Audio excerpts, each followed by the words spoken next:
Assalamualaikum warahmatullahi wabarakatuh. Alhamdulillahi rabbil alamin. Wassalatu wassalamu ala asrafil anbiya'i wal mursalin wa ala alihi washabihi ajma'in. Qala rabbi israh li sadri wa yassir li amri walul uqdatam min lisani yafqahu qawli. Asyhadu an la ilaha illallah wa asyhadu anna Muhammadar Rasulullah. Allahumma shalli ala sayyidina Muhammad wa ala sayyidina Muhammad. Rabbi auzi'na an askura ni'mataka allati an'amta alayya wa ala walidayya wa an a'mala sholihan tardahu wa aslih li fi zurriyati inni tubtu ilaika wa inni minal muslimin. Teman-teman rahmati Allah yang senantiasa disehatkan, dijaga Allah dimanapun berada. Pemula yang di Bekasi tetap semangat, jangan bersandar ke tiang, aku bersandar ke Allah. Ya kan? Pembiftah, ada teman-teman di Al-Mukhlisin Bandung, ada Alima, ada teman-teman di Jogja, Pondok Muda Peradaban, Sejuta Pemuda, macam-macam. Semuanya semoga senantiasa diistiqomahkan Allah. Kawan-kawan yang dirahmati Allah, hari ini tuh fenomenalnya Masya Allah luar biasa sekali. Kan? Jadi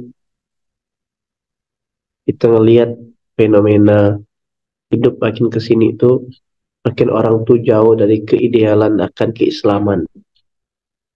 Makin kesini, maka hari pertama kita belajar tentang memahami bagaimana hidup, indikator pertumbuhan hidup berbanding lurus dengan indikator Quran yang melekat.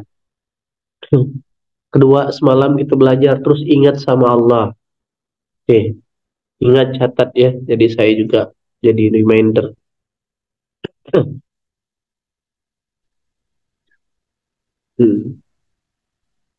Oke,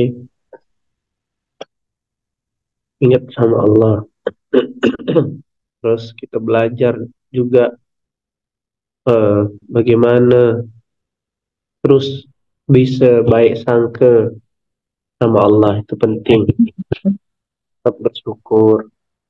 Nah, maka di pertemuan ketiga ini yang saya ingin sampaikan kepada teman-teman semuanya,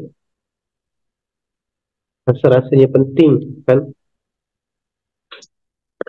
menjadi penting pada kita untuk memahami. Udah ingat Allah, udah tahu ayat Quran, dan yang saya notice sekali lagi, pastikan kawan-kawan ya, kita berangkat dari bahasa dan kata-kata keislaman atau standar keimanan orang atau dunia sedang kita jalan ini sedang tidak baik-baik saja. Maksud itu gini, ancaman dari maksiat terbuka lebar, peluang masuk ya lebih mudah ketimbang peluang masuk surga. Peluang masuk neraka lebih mudah ketimbang peluang masuk surga hari ini. Maksudnya gimana? Ya karena marketing atau ajakan ke neraka ekspansif sekali, kuat sekali. Ya kan? Coba dari mana ngelihatnya? Coba kon tengok. Setiap hari lebih banyak kisah inspirasi keberhasilan, ketaatan seseorang, atau lebih banyak kisah kemaksiatan yang dimunculkan di media, televisi atau online atau di internet. Maksiat kan? Ada bapak yang bunuh anaknya hanya gara-gara tak mampu ngasih makan. Ternyata ya memang itu juga udah diceritakan Allah di Quran. Janganlah kau bunuh anak-anak kau karena kefakiran. Sudah disebutkan. Nah, maka ada lagi bahasa fenomenal tuh kayak gini nih, peristiwanya nih ya. Nih sadar nggak sadar antum harus bangun, melek, buka mata, buka telinga, dan harus wake up. Kalau enggak habis. Kalau enggak tenggelam. Kalau enggak kalah. Apa fenomena lagi? Orang tuanya berjuang mati-matian dengan dalih supaya anaknya jadi pintar, supaya anaknya kuliah di tempat yang terbaik, supaya anaknya bisa nikah, supaya anaknya bisa dapat rumah. Karena tidak sedikit orang-orang tua itu, kawan-kawan, demi pencapaian seperti itu, ya kan, membela-belakan diri untuk ngutang. Tidak sedikit orang tua yang harus terutama yang kerja di institusi atau di pemerintahan harus ngutang gitu ya. Harus ngutang hanya untuk bisa memberikan pendidikan yang terbaik buat anak. Karena standar keberhasilannya ketika anaknya punya gelar. Pernah Hmm. enggak dengar orang tua berutang untuk anaknya kuliah? Pernah enggak? Pernah, Pernah apa sering? sering. Sering. Buat apa? Ya karena ya jangan-jangan pun ada di antara kita ada ada Tabungan. mamanya banyak ya. Ada nggak mamanya sampai ngutang gara-gara kuliah kan kita? Ada, ya kan? Mamanya sampai minjem koperasi supaya anaknya udahlah kawin, ya kan? Supaya bisa kawin jadi barang hantaran. Nah, akhirnya berapa tahun? 10 tahun, 15 tahun. Sampailah dia lulus kuliah, ya kan? Mamanya pun masih belum pensiun. Utang mamanya belum beres. Dianya belum tanda kutip juga melanjutkan kehidupan yang jauh, ya kan? Utang mamanya belum beres, anaknya udah nambah utang lagi. Fakta atau mitos? Pas, Fakta. Gotat. Utang mamanya belum beres. Saya pernah loh datang ibu-ibu, Bang En, tolonglah anak saya ini mau bayar semesteran. Gimana Bu? Di international school, boarding school berapa yang dibutuhkan? 30 juta. Hah? 30 juta buat bayar semesteran, ya kan? Bu, mending, ya dalam hati saya mendingan anaknya disuruh jual pentol kuah. Daripada hanya untuk ngejar gelar yang akhirnya kalau hidup, kalau mati dalam keadaan berutang, ya akan jadi kuntilanak. Nyangkut kan orang yang wafat dalam keadaan berhutang tak bisa masuk surga kawan-kawan.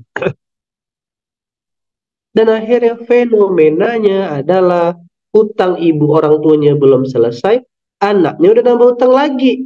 Kalau dulu orang tuanya berhutang harus syarat minimal menggadaikan SK pekerjaannya atau ada aset yang diagunkan, sekarang anaknya berhutang sangat mudah sekali. Dengan cara gimana? Cukup pakai scan KTP. Fakta atau mitos? Fakta nih. Nah, cukup scan KTP orang udah bisa ngutang sekarang.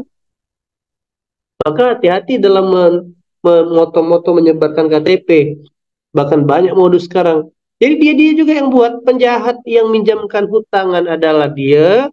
Lalu dia juga yang modus untuk untuk kayak kemarin yang nelpon saya itu minta memberikan bantuan silakan upload KTP-nya dia juga nanti menggunakan regulasi, menggunakan dasar hukum orang sudah terjebak nih ya yang membuat program pinjaman dia penjahat ini ya kan ular kadut nih. Nah lalu supaya kan rumus dasar kan gini dalam dunia bisnis tuh dia yang bikin produk dia juga yang bikin market gitu ada sederhananya. Ya tidak bisa dipungkiri kawan-kawan dalam industri peralatan perang agar alat perang senjata itu laku dibikin perang. Itu rumus sederhananya. Oke. Agar narkoba itu laku dibikin juga marketnya narkoba. Oke. Agar apa namanya produk-produknya macam-macam lah laku dibikin marketnya. Itu rumus sederhananya. Termasuk dia juga yang bikin market tentang uh, hutangan, dia bikin produknya namanya pinjaman online. Nanti dia juga yang bikin marketnya. Gimana caranya? Sederhananya. Yang paling jelek, yang paling buruk adalah kayak ada saudara kerabat saya, ya kan? Dia telepon, di WhatsApp, dikirimkan semua pesan, mau dapatkan bantuan, halus, mau ikuti permainan ini, Anda berkesempatan mendapatkan tambahan penghasilan. Saya juga pernah dapat. Begitu diklik, ya kan ada duitnya. Begitu diklik, diarahkan, ayo top up. Uh, uh, Kamu sudah berhasil nih, saldo yang akan kamu bisa pencairkan sekian juta. Tapi syaratnya untuk bisa mencairkan, kamu terdaftar dulu jadi member. Gitu lah. Oke, daftarlah orang ini 100 ribu, 200 ribu. Makin dibuat lagi. Padahal itu cuma angka gulungan. Akhirnya untuk dapatkan lagi, kayaknya kamu harus cepat ini waktunya singkat gitu loh dia. Nah, kita nggak punya duit udah daftar. Kalau mau, ya udah ini ada peluang nih, silakan daftar ke program ini, daftarlah. Begitu klik tombolnya, langsung terinstal aplikasi hutangan. Dah, ujung-ujungnya dalam waktu singkat, ini banyak modus baru ya, hati-hati kawan-kawan ya. Dan akhirnya dalam waktu singkat habis terjebak hutang di. Dan dia yang bikin produk hutangannya, dia juga yang bikinkan marketnya. Lalu kita yang sudah kejebak, ujung-ujungnya mau tak mau harus bayar, kena tekanan emosional, dicaci maki, disebarluaskan. Siapa yang pernah dapat WhatsApp orang lain yang berutang dia yang ditagih? Udah pernah dapat pesan? Pernah, Bi. Oh, iya kan. Oh, ente pula ya. Dia bisa lagi ente kan? Tidak Kalau tahu. kalau dia tahu siapa ente dan sedih dia. Nah, orang lain yang berutang kita yang ditagih, betul lah. Nah, jadi inilah dunia sekarang kawan-kawan. Saya tidak bahas kejahatan mereka ya. Itu sudahlah, kita tidak bisa ngontrol kejahatan mereka. Yang saya ingin bahas adalah apa sih yang menyebabkan orang tuh akhirnya tergelincir kepada hal-hal seperti itu? Oke, apa sih yang buat orang itu terpeleset kepada peristiwa-peristiwa demikian? Ketipu, utang, maksiat, ya kan? Sampai bunuh anak. Kemarin tuh ada lagi viral lagi seorang pegawai salah satu toko gerai retail yang terkenal alias Indomaret, ya kan? Bunuh diri hanya gara-gara kena kejar pinjol. Nauzubillah. Kalau ditarik data dan harus dirilis, kayaknya banyak bunuh diri gara-gara pinjol. Oke.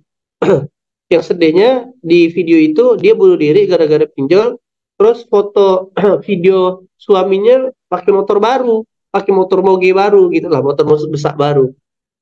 Nah, artinya kawan-kawan ini sedang fenomena demikian.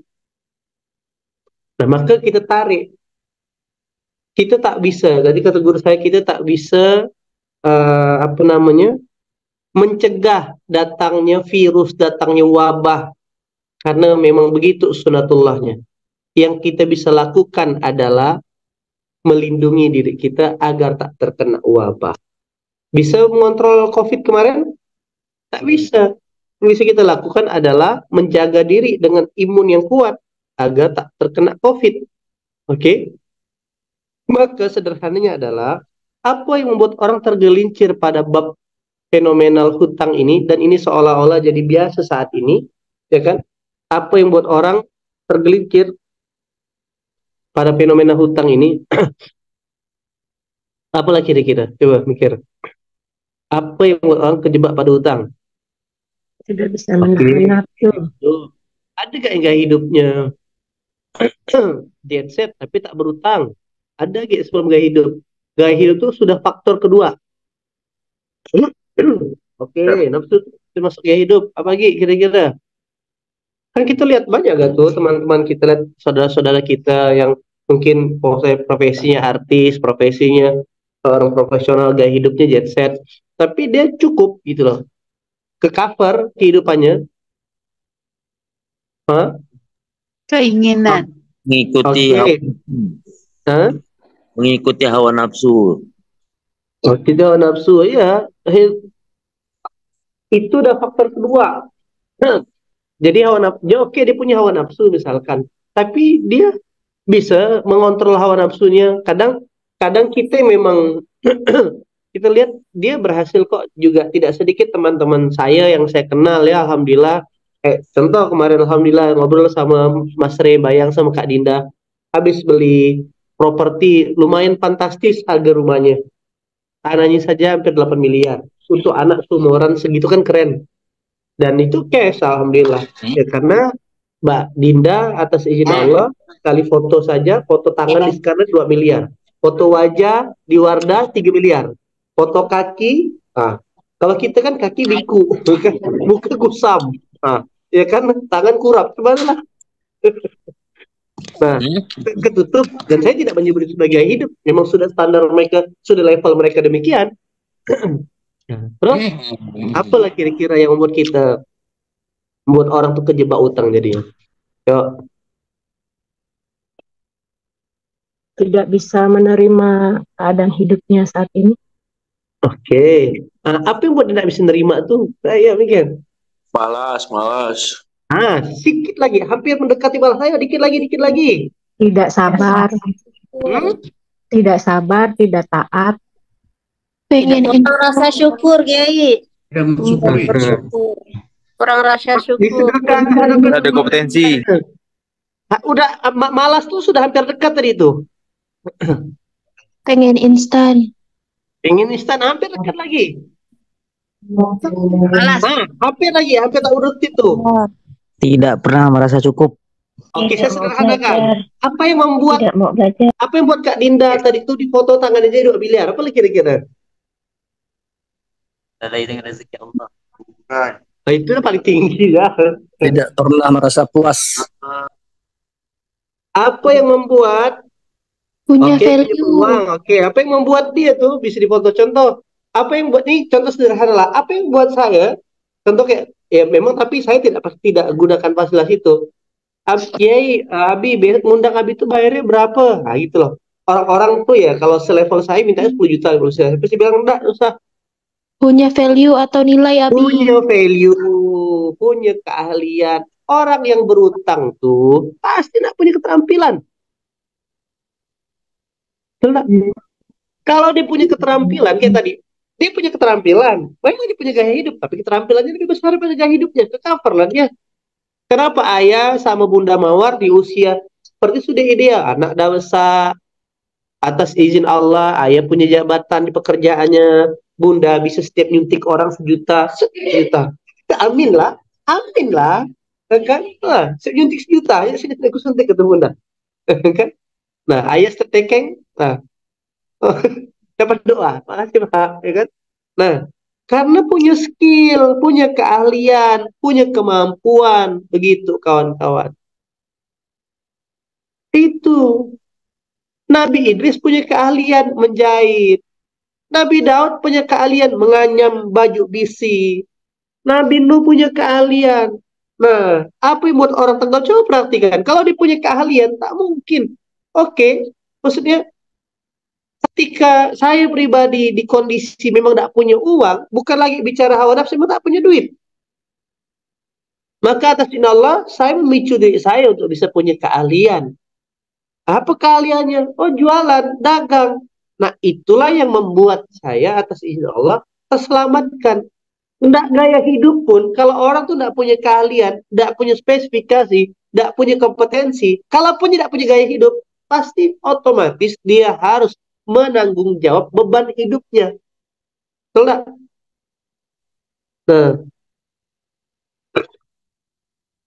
Nah, begitu cara berpikirnya. Jadi yang membuat seseorang itu kejebak sampai di level hutang, harus tidak punya keahlian. Dan sejarah mencatat seluruh orang-orang yang ditakdirkan masuk surga, semua punya skill kompetensi khusus. Itu yang sekarang habis saya sedang kampanyekan, kita di pondok sedang kampanyekan. Punya Quran,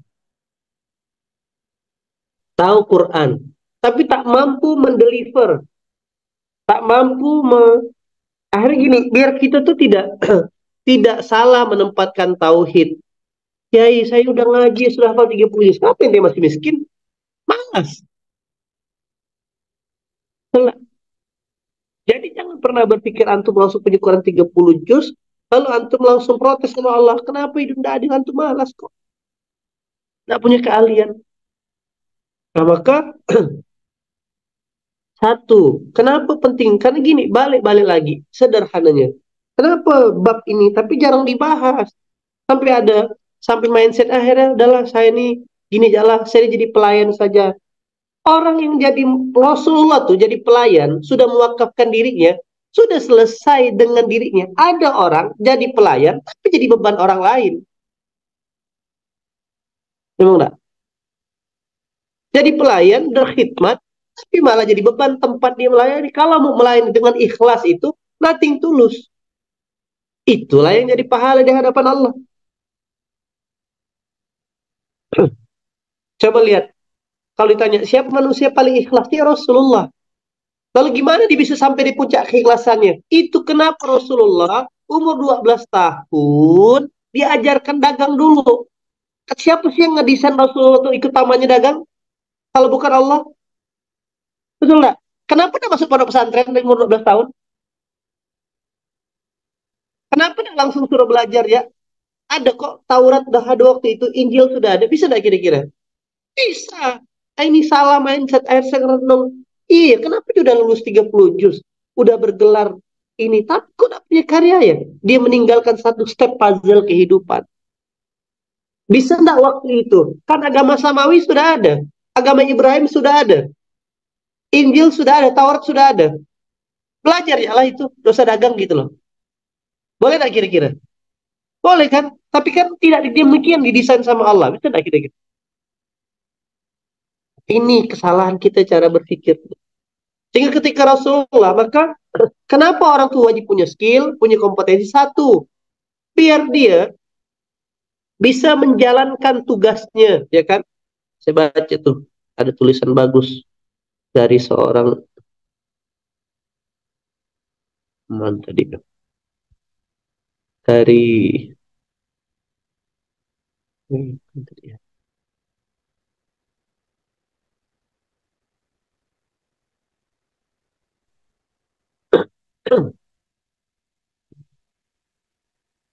Jadi level satu kenapa harus punya skill, harus punya kompetensi?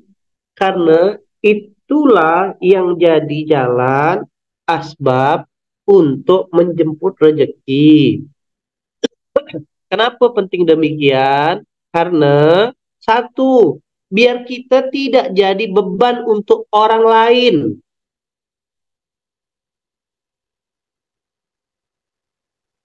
Oke, biar kita tidak jadi beban. Kalau tidak punya skill, tidak punya kompetensi, jadi beban tidak kita? Jadi beban keluarga tidak kira-kira? Jadi beban keluarga. Berapa banyak ada beberapa orang curhat sama saya tuh ngidupi abang saya, Kiai. Ngapain abang ente? Tak punya skill, pasti malas.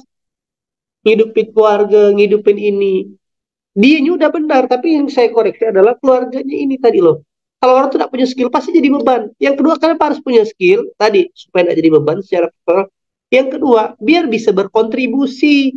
Karena puncak dari ketaatan adalah jihad, dan jihad wajib dengan harta sendiri. Dan dengan harta itulah simbol daripada lantanul bila hatta tunfiqu mimma tuhibbu, kamu tidak akan dapat kebaikan sempurna sebelum menginfakkan hartamu, harta yang kamu cintai. Maka ente mau berkhidmat macam mana pun, mau ngafal Quran bagaimanapun, kalau tak pernah kontribusi dengan hartamu sendiri, belum sempurna. Hai baru paham, wajarlah yang masuk surga di antara 10/7-nya pengusaha, karena dia melakukannya secara kafah. Kenapa tidak disebutkan? Kenapa tidak ditakdirkan 7 di antara 10 yang masuk surga itu adalah alul ilmu semuanya? 7 di antara 10 masuk surga, apa basicnya? Usaha. Antum begitu di Mekah ada museumnya. Foto sahabat, pengusaha semuanya. Pengusaha yang berilmu, pengusaha yang dermawan. Gitulah kawan-kawan. Nah, saya ingin ngajak antum, ayo bangkit, buka mata, melek. Utang maknya belum beres, anaknya udah nambah utang lagi. Apalagi sekarang nih generasinya. Dunia tipu-tipu. Kenapa dunia tipu-tipu? Contoh saya bilang. Akhirnya si anak yang tadi nih, ongkos biaya kuliah dan pendidikan serta membesarkan dia, bahkan ngawinkan dia, maknya belum lunas. Oke, dah lah mama bantu ya. Mama bantu nih, mama ini tidak punya, nanti mama gadaikanlah suka mama nih. Kenapa saya bilang cerdik? Karena oma menawarkan saya, enggak. Kata oma waktu itu kan, nanti oma pinjam ke operasi, enggak usah utang-utang. Untuk saya bilang, biarlah apa adanya. Nah, untunglah Bunda Mira tuh mau lah hadir dengan 500.000 tuh. Alhamdulillah. Maka buat mak-mak mengawinkan anak, jangan pakai syarat mahal-mahal. Ya kan, minta inilah, minta itulah, uang panai, uang panurun. Itu kata Abrar, di tempat saya itu biaya nikah mahal sekali, Bi. Ya kan, uang panai, makin naik duitnya. Maharnya ini, maharnya itu.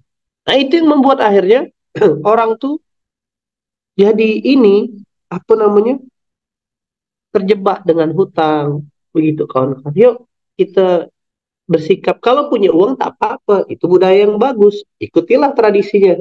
Mungkin zaman dulu, kenapa budaya uang panai itu ada? Orang-orang zaman dulu dia punya skill pelaut, orang saudara-saudara kita di Bugis tuh, saudagar.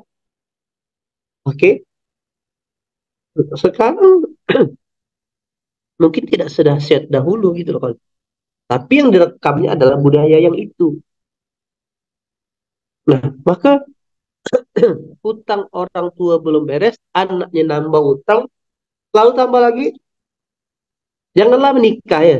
Baru lulus kuliah ya, terus si anak ngeliat nih, oh keren ya, standar motor tuh harus begini. Oh kalau aku kerja jadi manajer tuh harusnya udah pakai mobil. Oh baru nikah tuh udah punya rumah. Padahal mereka juga yang punya barang-barang tersebut itu dengan hasil yang tidak jelas juga kawan-kawan.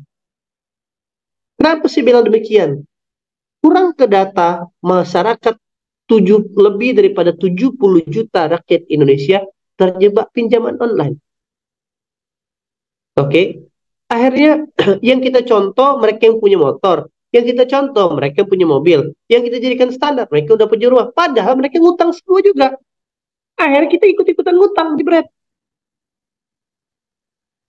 Salah. Kau pergi ke mall tuh, lihat yang pameran mobil, pameran motor, apa yang dijual? Bukan jual mobil, jual motor, jual hutangan. Antum bukan beli mobil, antum ngutang mobil, antum ngutang motor, antum ngutang rumah. Bahkan ada salah satu restoran nikah di tempat kami bayar setelah hamil. Bahkan baru-barusan sejak tahun kemarin, luar biasa. Selevel Samsung bikin Samsung Finance, dapatkan Galaxy, bla bla bla sebagainya. Cukup klik tombol Samsung Finance, Anda bisa beli handphone. Coba lihat sekarang, dunia sedang mengarah ke sana. Pilihannya adalah naikkan kompetensi dan tahan keinginan. Tahan keinginan saja tidak cukup, karena nanti sampai di basic need tertentu dulu contoh. Ini contoh. Di level saya, zaman kuliah, standarnya naik kapal. Zaman saya kuliah ya, zaman abang kau nih, catat. Sekarang zaman budak-budak nih, baru disuruh belajar sedikit mabuk nih kapal. Itu dia. Nah, cuman lah.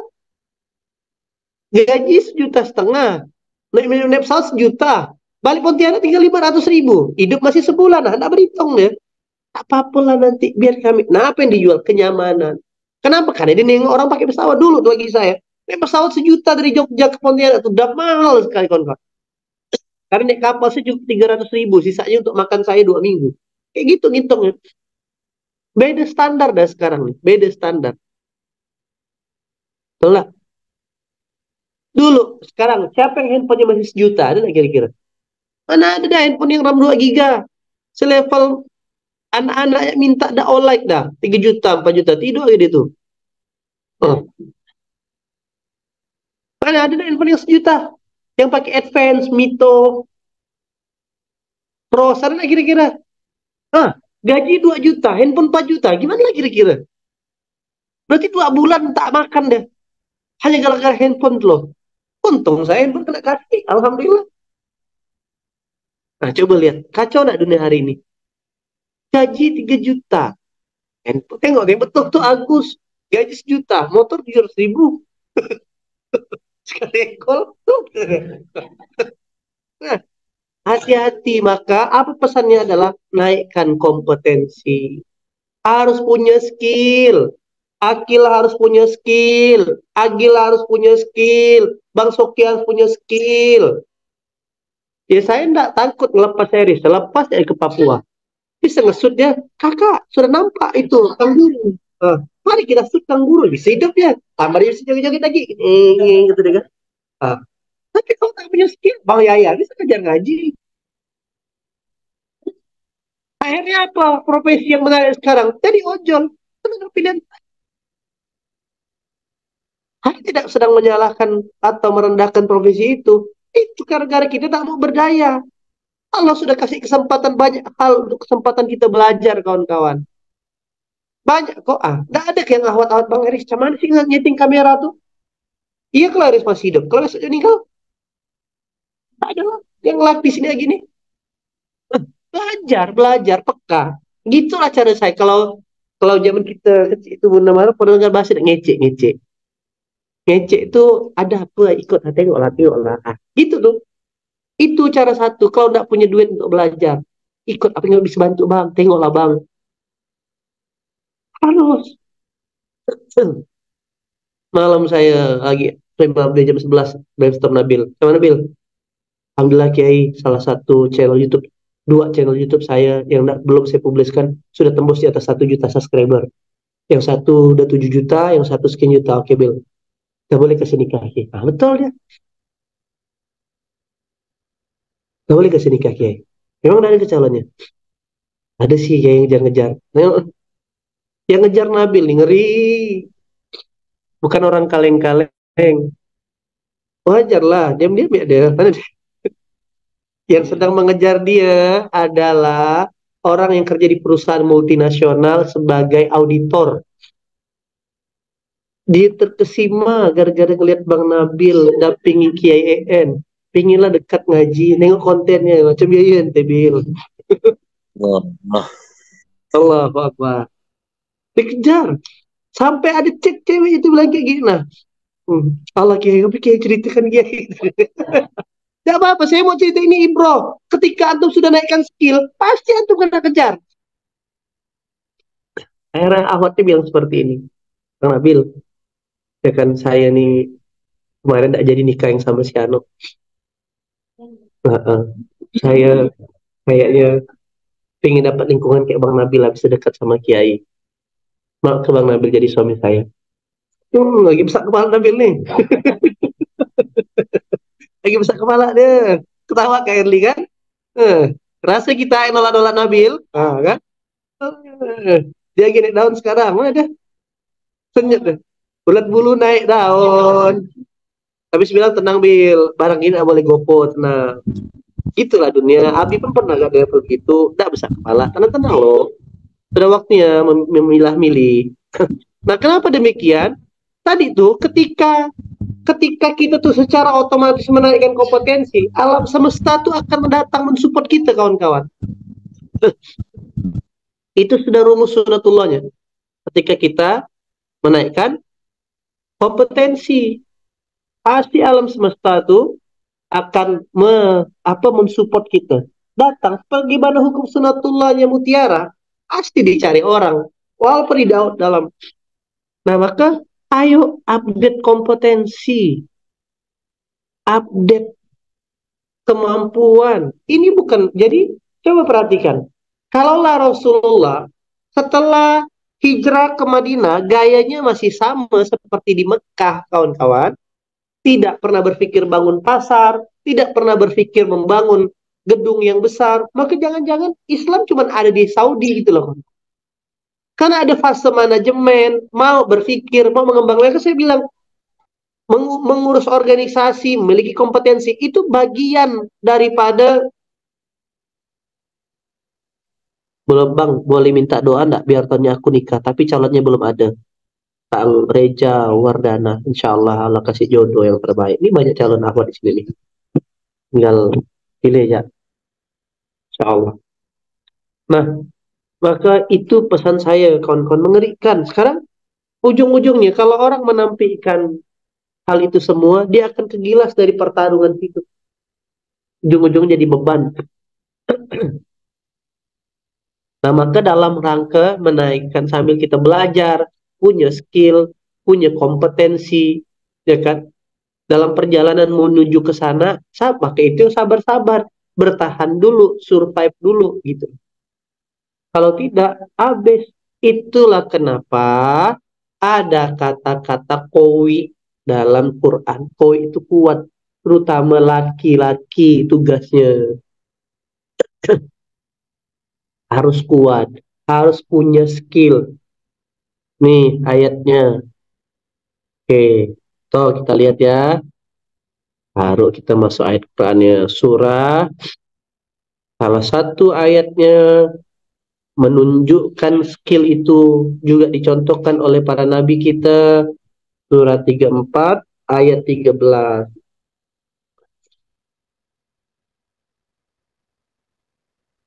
ya'maluna lahu ma yasha, ya kan?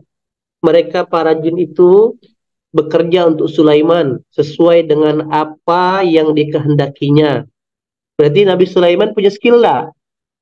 Apa skillnya? Nabi Sulaiman itu sudah mampu berbicara atau memimpin para jin. Nah, silakan antum ikuti workshopnya. Oke. Dengan apa yang kerja? Di antaranya membuat gedung-gedung yang tinggi. Nah, dari ayat ini saya bisa belajar. Jadi betul lah, gedung-gedung yang tinggi zaman dulu tuh, teknologinya apa? Gimana Petra bisa dibangun? Gimana candi-candi bisa dibangun? Gimana? Nah, kita masih pakai pekerja manusia, dia sudah pakai jin dengan teknologi yang lebih canggih. Karena dunia jin sudah, kalau tidak salah tuh 2000 tahun lebih dulu ciptakan. Sebelum Allah ciptakan Adam. Patung-patung, piring-piring, seperti kolam, dan periuk-periuknya. Maka coba lihat, Allah sampai kasih tahu, keluarga Daud kerjalah, jangan malas. Sebagai bentuk apa? Bentuk bersyukur. Tapi sedikit sekali hamba-hambaku yang bersyukur, kata Allah. Jadi ternyata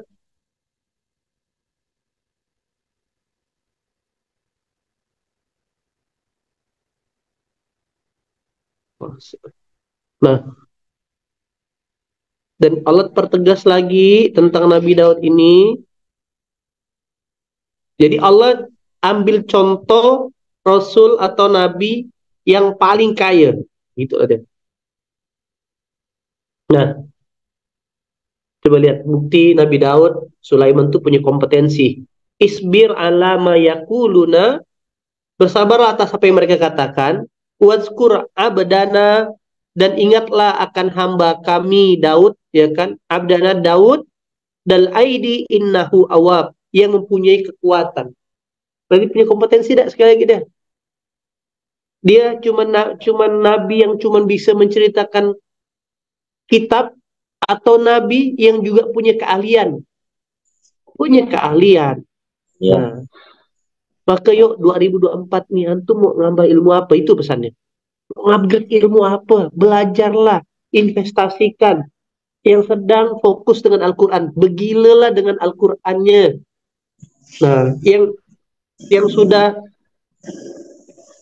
karena akhirnya tidak semua juga sahabat itu bagi-bagi tugas istilahnya.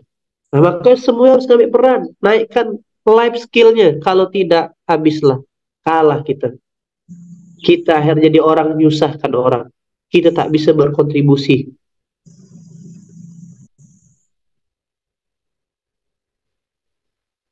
Nah, itu pesannya kawan-kawan. Belajar, belum ada kata terlambat. Ya kan? Betapa kagetnya saya kemarin Bunda Mawar. Kan libur gitu. Jadi kemarin santri masak. Bubur lewat, nasi tak sampai. Lenyet. Ya lihat. Itu kalau zaman nenek saya udah kena omel lah. Nah, balik lagi. Skill kita belum punya, kawan-kawan.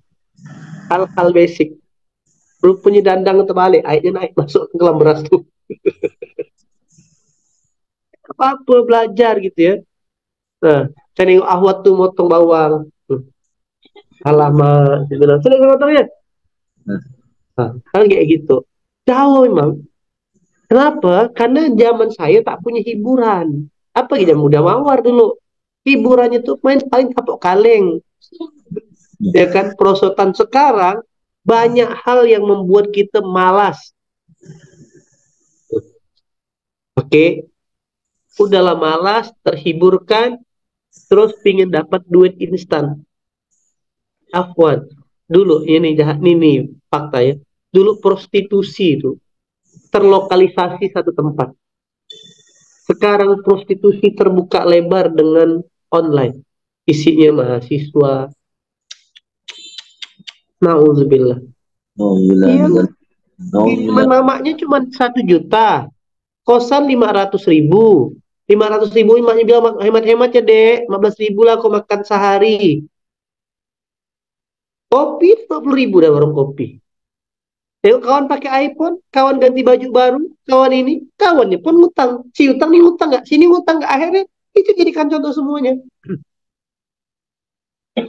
Tidak sedikit mahasiswa DM saya, Ustadz boleh nggak pinjam duit Ustadz? Apa saya bilang, bayar uang semesteran. Apa pula? Iya Ustadz, saya kejebak pinjol. Nah, aja sekarang ayolah. Yang punya peran di pemerintahan, yang punya regulasi, harus perhatikan. Hadirnya bareng-bareng begini, justru lebih banyak mudaratnya ketimbang maslahatnya. Sampai nanti baru kita tersadarkan sebagaimana Sri Lanka, Venezuela, sekarang sudah dijual negaranya. Karena om bayar utang. Karena nggak punya skill, balik lagi, nggak punya skill. Antum boleh ikuti perkembangan zaman. Kalau mau ikut, ikutlah.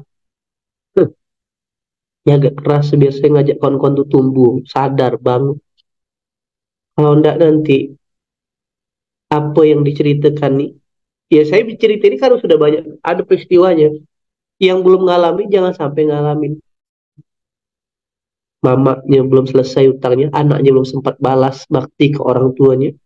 Mamanya harusnya bisa berangkat umroh, harus bisa berangkat haji, bapaknya harus bisa kadang ganti renovasi rumah, tapi demi anak yang kuliah, terpaksa semua ditunda, bahkan nambah pinjaman. Begitu lulus kuliah, belum sempat dia balas bakti ke orang tuanya, dia nonton kan Siksa Neraka kemarin kan? Nah, cuman aja, banggalah mamanya nih anaknya kuliah di luar, berhasil jadi asisten dosen. Rupanya dari mana dapat duitnya? Judi. Dan itu dibuat bukan hanya berdasarkan bayangan, tapi dengan demikian. Nah, maka dimulainya adalah secara utuh Islam sudah mengajarkan starting point ya sebagaimana Rasulullah belajar tanggung jawab, belajar punya kemampuan. Temukan kemampuan kita. Tak mungkin kita tuh diciptakan sapi atau diciptakan ada kemampuan bajak sawah gitu loh. Masa kita tak ada? Betul tak? Kuda itu diciptakan juga bisa punya skill. Harus kita bisa lebih daripada itu, kawan-kawan. Itu pesan doa. Banyak-banyak belajar, banyak-banyak dengan orang, banyak-banyak. Bang, apa bisa saya bantu, Bang? Skill apa? Oh, yang mau belajar ngedit, belajarlah ngedit. Yang mau belajar sound system, belajarlah sound system. Mau belajar public speaking, belajarlah public speaking. Oke, yang mau belajar fokus keilmuan, fokuslah dengan keilmuan. Kalau enggak, sekali lagi kita kebeleset. Akhirnya hidupnya cuma jadi beban. Jangankan berkontribusi. Gitulah dia pesan. Oke. Siap perbaikan 2024? Siap. Waktu terus berjalan, argo kehidupan terus jalan. Ya kan? Suka masak, belajar masak. Jangan Kak Rahma ajak masak. Iya masakan Kak Rahma ya. Tengoklah. Itu santri-santri. Makan kan siang kan? Tanya, Kak Rahma boleh nggak kami belajar masak nggak? Itu. Belajar masak. Tengok. Enak Kak Rahma masak nih. Kira air bisa masak. Mentok-mentoknya. Tak pandai, tak punya duit, tak punya apa. Laki belum punya kerja. Jualan. Kadang tuh rezeki atau momentum kehidupan berawal dari kepepet. Saya tidak nyangka tadi bukan pengen jualan ini Ustaz, tapi karena kondisi ekonomi alhamdulillah malah berlanjut makin bertumbuh sekarang. Kayak gitu. Di balik suksesnya saudara saya, adik angkat Bang Ivan Gopinda, ada yang tidak tahu? Bang Ivan Gopinda tahu? Zaman susah, tiap hari ke kos buat makan. Makan Bang, ya kan? Dia pikir saya pun ada duit. Apaan? Makan apaan? Ente ada duit apaan? Tak ada Bang. Saya minta traktir Bang. Abang pun tak boleh Bang. Nah, akhirnya satu ketika ya zaman-zaman itu, jadi dia pingin bisa masuk ke dunia itu tuh, ya di Jogja tidak ada kesempatan. Satu ketika, jadi dia pergi ke salah satu cafe live musik, Tak ada duit masuk, tunggunya di depan tuh. Ada lah orang kenal dia. Sampai segitu dia. Dia hanya sekedar pingin supaya bisa kenalan sama band cafe itu, minimal bisa ikutan nyanyi gitu lah. Nah, tiap malam begitu. Sampai akhirnya dikenal sama security, dikenal sama tamu-tamu, udah lah masuk. Ambil kesempatan, dapat bisa nyanyi. Lalu pas waktu yang sama, Adrian Subono, produser Domino pertama kali, bikin audisi, dicari vokalis. Dan bikin audisi, dicari band-band cafe. Dia didaftarin muda-muda. Begitu audisi, lolos. Nah, sampailah sekarang Allah takdirkan punya kehidupan demikian. Sama dengan Bang Ivan Seventeen juga demikian. Artinya saya ingat orang-orang itu berproses gitu loh kon. Ada harga yang mereka bayar. Ada perjuangan yang mereka lakukan untuk sampai di titik tersebut. Maka itu yang harus kawan-kawan jalani. Karena ini jauh lebih bahaya. Artinya fase, balik lagi, fase kompetensi, fase rumah tangga, fase dakwah. Ya kalau fase kompetensi yang sebagai dasar, ya kan, dalam perjalanan, bagaimana Rasulullah dibentuk oleh pamannya, mengembangkan skillnya bersama Khadijah, tidak kita lewati, maka akhirnya justru bukan kita memberikan manfaat dalam dakwah, kita punya kecenderungan ngambil manfaat dari dakwah nantinya. Bukan rumah tangga itu menjadikan bahagia, justru rumah tangga itu akhirnya jadi pintu awal tambah mumet kehidupan. Oke? Saling menyalahkan, saling tak mau berjuang. Tak apa-apa, sama-sama belum punya apa-apa, tapi sudah sepakat. Jadi orang yang hari contoh, saya lihat teman-teman saya, dan saya udah bilang kemarin sama beberapa kawan-kawan, kalau kau lihat hari ini calon pasanganmu sudah kaya, tapi justru dia tak punya kompetensi, itu tidak lebih baik daripada orang yang belum punya apa-apa saat ini, tapi dia punya visi buat maju. Dari kurva itu akan gini, ketinggalan jauh set, nah, gitu ada. Jadi bukan tentang kepemilikan sebenarnya, tapi tentang memang dia belum punya apa-apa, tapi dia sudah punya skill, punya kompeten, punya visi. Pilih dia untuk menikah. Ketimbang dia sudah punya apa-apa, karena dari orang tuanya, dari warisan, lambat laun pasti habis kan. Dia tak tahu cara menghasilkannya. Walaupun belum punya apa-apa, tapi dia punya visi, dia punya skill misalkan. Maka santri dipaksa, Bang Tommy miara lah lele. Alhamdulillah kemarin lelenya bisa dipanen, makan semua santri. Tak cukup miara lele untuk mahar, miara maggot, ulatnya sekarang. Nah, apa-apa lanjutkan miara maggot. Nah, kayak gitu. Ustadz Akil kan udah mau didetkan 2024 nih, nah, bikin jadwal roadshow deh. Semua 400 paret di Kalimantan Barat akan di roadshow kan. Tasin bahagia. Oh, ya nih. Kan 400 paret. Ya, itu teman-teman, bunda-bunda yang punya anak harus bantu dikawal. Tak cukup bunda dengan dia mendapat gelar sarjana. Tak cukup hanya sekedar gelar tahfiz 30 juz. Kawal, kau bisa bikin apa nak? Kawal dia, bentuk dia, kawal dia untuk dia menemukan kompetensinya. Oke, teman-teman di Sejak Peradaban, di RJH Bogor, semuanya harus punya skill. Kalau tidak, segilas kita, jadi beban kehidupan. Oke, itu rasa-rasanya reminder pagi hari ini, biar kita tidak terjebak dengan kehidupan yang terus berputar, naikkan kompetensi dan tahan keinginan. Maka selebihnya punya peluru untuk keikhlasan. Ustadz Hamid, tolong reminder santri-santri, ya kan, harus punya skill, harus berbuat, harus bergerak, punya karya, punya sesuatu yang bisa dia kerjakan, dia terberdayakan. Quran itu softwarenya, skill itu hardware keluar. Dia mengenalkan Quran itu lewat pintu mana? Oh, lewat pintu bisnis, lewat pintu profesional, lewat pintu entertain, lewat pintu seniman. Quran itu softwarenya, tapi dia harus punya senjata untuk mengenalkan Qurannya. Kita kenal Quran lewat Khalid dengan perangnya. Kita kenal Quran lewat Utsman dengan bisnisnya. Kita kenal Quran, lewat penguasaan wilayah. Dan coba lihat, kalau orang mengatakan ini tidak penting, bagaimana Turki Utsmani itu bisa buka cabang di mana-mana, bisa ekspansif. Setelah kakeknya Muhammad Al-Fatih menang perang, bisa bangun kerajaan. Berarti bangun kerajaan butuh resource enggak? Butuh bahan baku enggak? Butuh stok makanan enggak? Itu didatangkan atau ada proses sunatullahnya. Prosesnya, setelah mereka kuat, terus mereka ekspansi itu, buka cabang ke Asia, butuh perbekalan enggak? Butuh stok makanan enggak? Nah, itulah namanya hikmat. Itulah namanya bertumbuh. Maka saya bilang kemarin sama Bang Ican, waktu kita raker Chan, 2024 kita ini bukan mikirkan Pontianak, bukan mikirkan Ismu Yaya saja. Ayo kita ulangi sejarah Turki Utsmani. Mungkin kelihatannya mulu-mulu, tapi mimpi kayak gitu. Teman-teman Pontianak harus sudah bisa mandiri, ya kan? BPD udah bisa mandiri. Bang Ican sudah harus mikirkan bagaimana menyelesaikan Lombok, menyelesaikan Sukabumi, Jogja, Malang, Solo. Lah, dan itu pernah diulangi oleh Turki Utsmani. Itulah mimpinya kawan-kawan. Begitulah dia. Nanti ini ada banjir.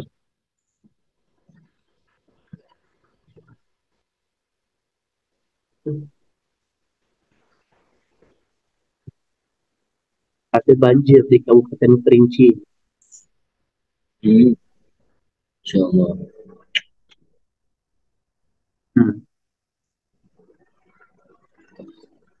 Oh, silakan. Bang Helmi. Bang Helmi nonton, nah. Bunda Eni Kerinci. Oke.